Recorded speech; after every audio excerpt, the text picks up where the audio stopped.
You can't make this up. I'm literally editing a video on the Palisade. I was about ready to post it, get it up to you guys, talk about the design and some of the things that they're talking about, especially the new hybrid powertrain. I'm very excited to bring some updated rumors, some murmurings about the hybrid powertrain. I'm literally editing it, about ready to post it online, and look what happens. I get spy shots from my spy shot photographer with the new Palisade, so we can pretty much lock down some of the design elements here. We're going to talk about it. I cannot wait to break the new Palisade design to you. So grab your snacks and drinks, buckle, and smash the heck out of that like button, and let's get into it. All right, first things first. Well, these wheel designs look familiar. Are they on other Hyundais? They kind of look like the flower design. I think I've seen them on other Hyundais before. It's a cool design. I have no issues with it. Hyundai typically has some pretty edgy wheel designs, and I love it. All right. Look at this vehicle. All right. It's very square. And I'm not talking about the grill. I'm just looking at the canopy right now. Very sharp A-pillar. Let me pull up real quick what the new 2025 Santa Fe looks like, because the Santa Fe is pretty blocky too. That gives you an idea, right? Real blocky A-pillar, and then it's pretty like Defender-ish as you go back. This starts blocky A-pillar-ish, very similar window design for the front, but on the back it doesn't taper as much, and it looks a little bit more like Range Rover instead of Land Rover Defender. This front end feels more Range Rover to me as well. Now, there have been some renders going around that the exterior door handles would be, they would suck into the side. That's going to be for the Ioniq 9, which I will live stream for you guys on November 21st. So make sure you guys are subscribed, hit that bell icon, because not only is Hyundai revealing the Ioniq 9 EV 3-row crossover, Kia right afterwards has 5 reveals. That is unreal. Get it? I mean, that's a bad punny joke. So let's keep moving. We have other pictures here. Unfortunately, the spy photographer had to deal with the chain link fence in between. You can't really tell here, but as you look through the pictures, you'll see more and more fence. All right. Look at this very horizontal grille. You know, the lights, I don't know what's going on with them. I still think these could be prototype lights, or, I'm not sold, but this horizontal grille is probably what it's going to look like. Very, very close. And as we get closer to like the side profile, you start seeing how the back of it pops back a little bit like an old Range Rover Sport in some ways. Very cool blocky front end. Let me know if you guys like that. Here's the back end of the Palisade. It's looking pretty cool. Now, I've traditionally liked the Tellurides, the Kia Telluride, right, over the Hyundai Palisade. I like the Kia's design on this large 3-row a little bit better than Hyundai's, but Hyundai might have Kia beat here. Again, we don't know what the Kia is going to look like at all. And look at the back end of this. It does like the Santa Fe, it does taper backwards.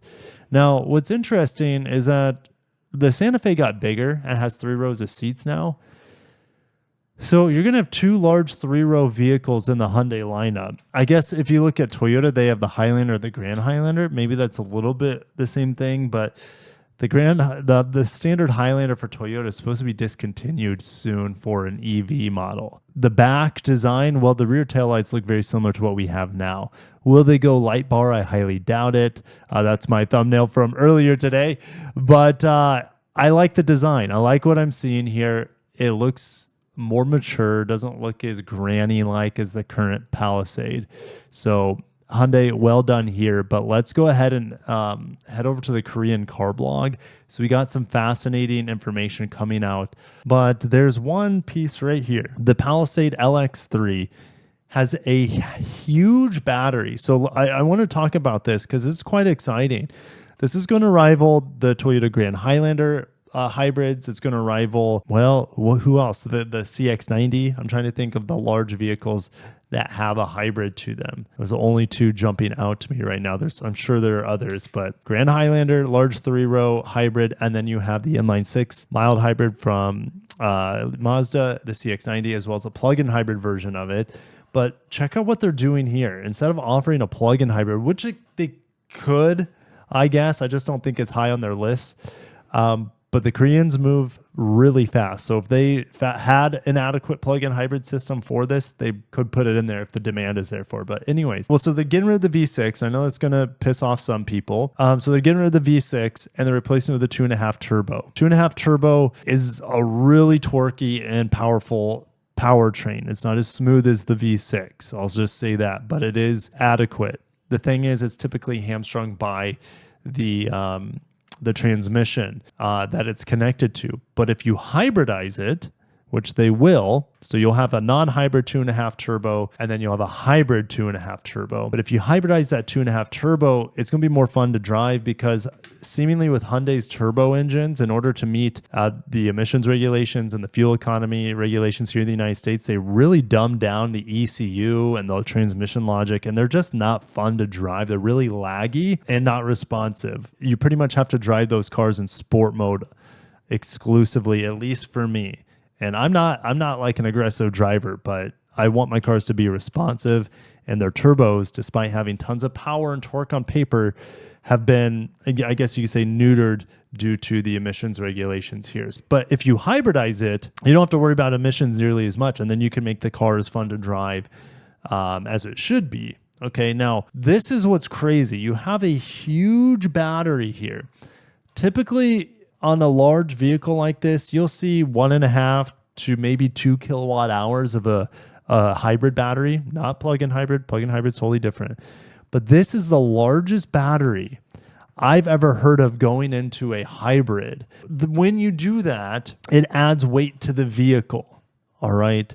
However, it gives you a much larger electric buffer. In theory, you can regenerate more to fill up this battery. If you have more stored energy, then it can help your fuel economy, especially in town. But like I said, once you start adding batteries, then you add weight. And so you got to be careful with how much battery you add to a hybrid. And unless they have a really, really high voltage charging system in here, this 3.5 kilowatt hour battery might not ever be utilized properly. So we're going to see something really special here. No, they're not going to use a 1.6 turbo. It's 2.5 liter. And we're going to see lots of power out of this potentially. If the 2.5 liter currently is around 290 horsepower, let's say you add about 100 kilowatt motor to that. So let's say that's around 135 horsepower, something like that. So we're talking 400 horsepower potentially here. And you're going to have better vehicle to load capability. You'll act better as a camper vehicle off-road because you have this larger battery here that the engine can top off. It's going to be very fun to see. I really don't know what to expect from it. I hope it's fun to drive. I hope it's quick. I hope it's extremely efficient with this large of a battery. I hope the engine doesn't have to work too hard if you don't want it to. It's going to be a potential game changer for them on their large vehicle. And this is great to hear because the Grand Highlander right now and the I guess you could say the CX-90 are really the only hybrids out there on the large 3-row vehicle market. Now you have smaller 3 rows like the Santa Fe hybrid, which has a 1.6. I really enjoy that. But in terms of the big boys, we need more competition. We need more electrified options here that it's not fully battery electric. Yes, the Ioniq 7, the Ioniq, now called the Ioniq 9, is going to be making its debut at the LA Auto Show. But as we're seeing massive discounts on the EV9, a slowing in EV demand here in the United States. So I'll see you guys down in the comments on the new Palisade. This vehicle could be a complete game changer. And it was when it first came out, right? The Palisade and Telluride, they really shook up the market. Hyundai came out of nowhere and started selling 100,000 Palisades per year. Kia also selling about 100K Tellurides per year. They're printing money with these vehicles. And if they're able to come out with a hybrid that is groundbreaking, it doesn't even need to be groundbreaking. It just needs to be competitive. Then come out with a competitive one and then have an additional edge with vehicle to load and using it as a generator and being more efficient. I mean, I'm so intrigued and I can't wait to see the reveal of these next gen Palisades and Telluride. We also have some exciting news coming out of Korea here. Well, this is actually a global news thing.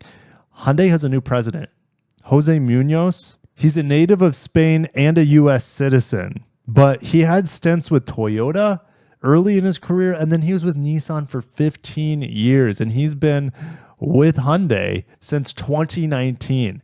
And in that time, Hyundai has taken off like a rocket in the United States.